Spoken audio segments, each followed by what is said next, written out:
When laying laminate flooring, it's helpful to have some tips. Here are some that I've found useful.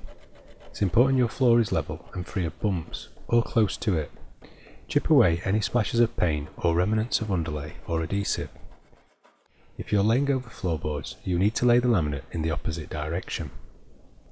Any nails that are sticking out above the floorboards need knocking down into the timber using a nail punch tool.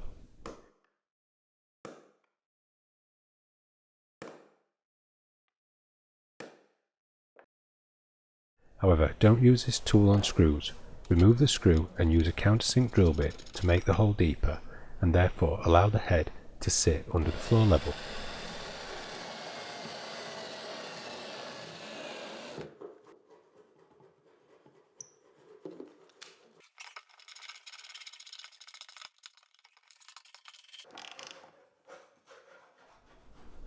If you find that your floorboards sit at different heights, plane down the edges so that you have a smoother surface.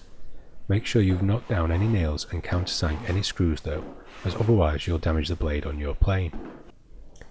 You can see in this shot how much of the floorboards I've had to plane down. The planed area is a different colour to the rest of the floor.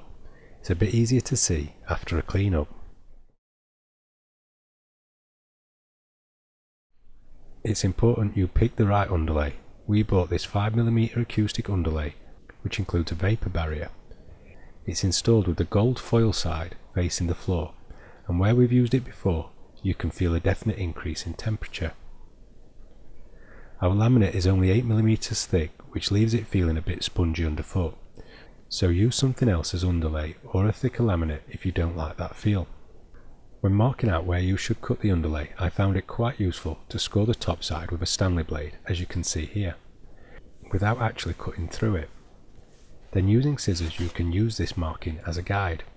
This gives you a bit of flexibility if you make a mistake, and prevents you scoring a line in your skirting boards.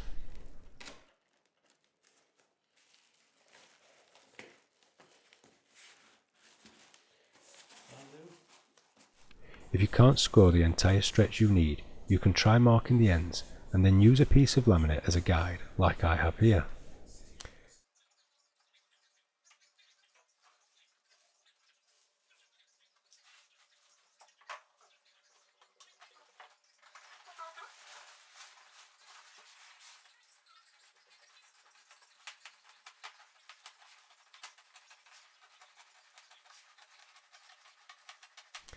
This kind of underlay is best joined using a foil tape, which will help with its insulating properties and its use as a vapour barrier. This can be tricky as it involves laying the tape upside down, which we did by lifting the underlay and sliding the tape underneath before pressing one side down. Then, by placing the second length of underlay at a 45-degree angle, you can butt it up to the side you've already laid, before lowering it to stick it together.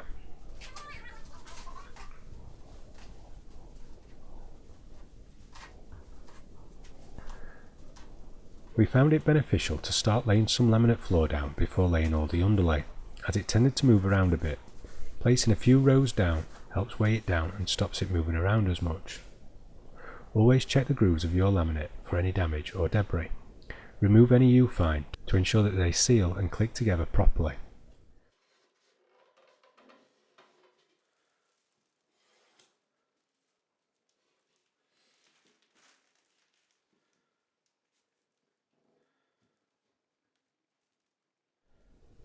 When needing to cut a piece of laminate down, lay it next to the piece you need to connect to, and then measure the gap, taking away up to 10mm for an expansion and contraction gap around the edge. Then measure the same distance on the correct side of your laminate at the far edge and near edge.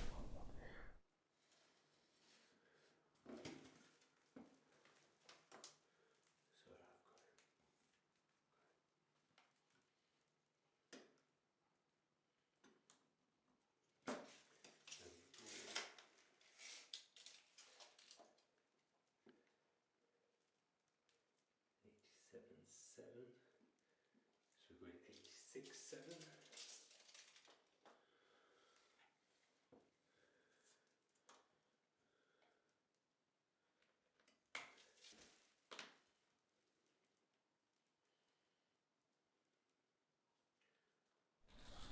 Once marked out, you can cut it with a handsaw.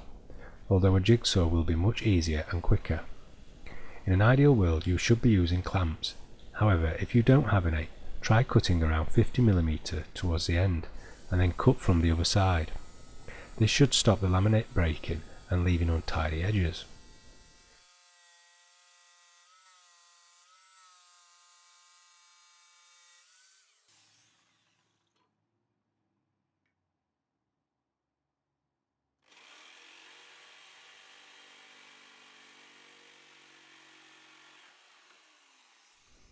We found that placing the second strip down at an angle along the longest length, then using a laminate pull bar, you can knock it into place as shown here.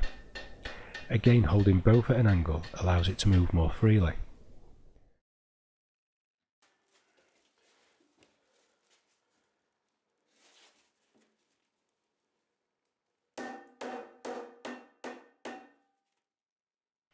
For many intricate cuts, use a ruler or combination square like I am to mark out a direction of the cut, and measure from the edge of the laminate, not including the groove. Mark the same distance on the piece you need to cut, then mark out the next cut.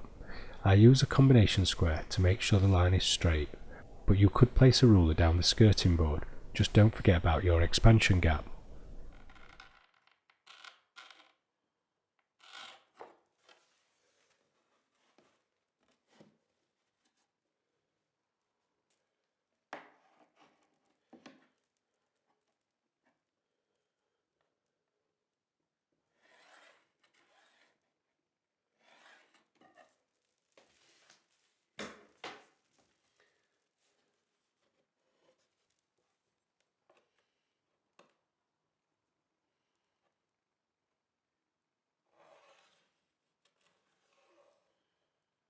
Try and space out your connections so that they are randomized to some extent, rather than matching them up in the same position. This will give a more natural look to your flooring. Lastly, to stop laminate moving around when knocking it together, use an offcut between your wall or skirting board. Thanks for watching. Please feel free to like, share, comment, subscribe and watch my other videos.